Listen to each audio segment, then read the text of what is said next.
Now, I've been given a list of 10 people that I'm supposed to call on, and you're all supposed to ask me one question, but I'm sure you'll ask me more. And so let me start off with a list I've been given. Zeke Miller, Associated Press. Thank you, Mr. President. I have 2 questions for you. First, as you mentioned, How come we never hold you guys the same standard you hold us to? But anyway, go ahead. I'm teasing. You mentioned that Americans are frustrated, and in fact, 75% of voters say the country is heading into the wrong direction, despite the results of last night.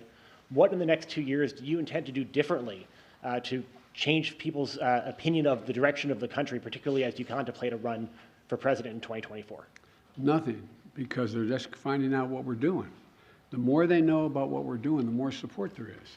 Do you know anybody who wants us to get rid of the change we made on prescription drug prices and raise prices again? Do you know anybody who wants us to walk away from building those roads and bridges and the internet and so on? I don't know. I think that the problem is the major piece of legislation we passed, and some of it bipartisan, takes time to be recognized. For example, you got over $1 trillion worth of infrastructure money, but not that many spades have been put in the ground. It's taking time. For example, I was on the phone congratulating a Californian recently, and then someone up in Scranton, Pennsylvania, the congressman who got elected. He said, "Can you help us make sure we're able to have high-speed rail service from Scranton to New York City?" I said, "Yeah, we can. We can.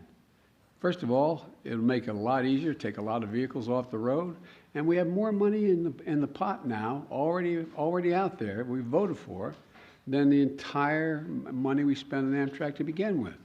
And it's the same way. For example, I talked about through the campaign that we're going to limit the cost of insulin for seniors to $35 a month instead of $400 a month. Well, it doesn't take effect till next year. So there's a lot of things that are just starting to kick in. And the same way with what we've done in terms of the environmental stuff. It takes time to get it moving. So I'm not going to change. As a matter of fact, you know, there's some things I want to change and add to. For example, we had passed the most bipartisan, we passed the most extensive gun legislation, rational gun policy in 30 years. But we didn't ban assault weapons. I'm going to ban assault weapons. They're going to try like the devil. So I'm not going to change the direction. I said I ran for 3 reasons. I'm going to continue to stay where I am. And I know I fully understand the legitimate concern that what I'm saying is wrong, okay? One is that I said we're going to restore the soul of the country, begin to treat each other with decency, honor, and integrity.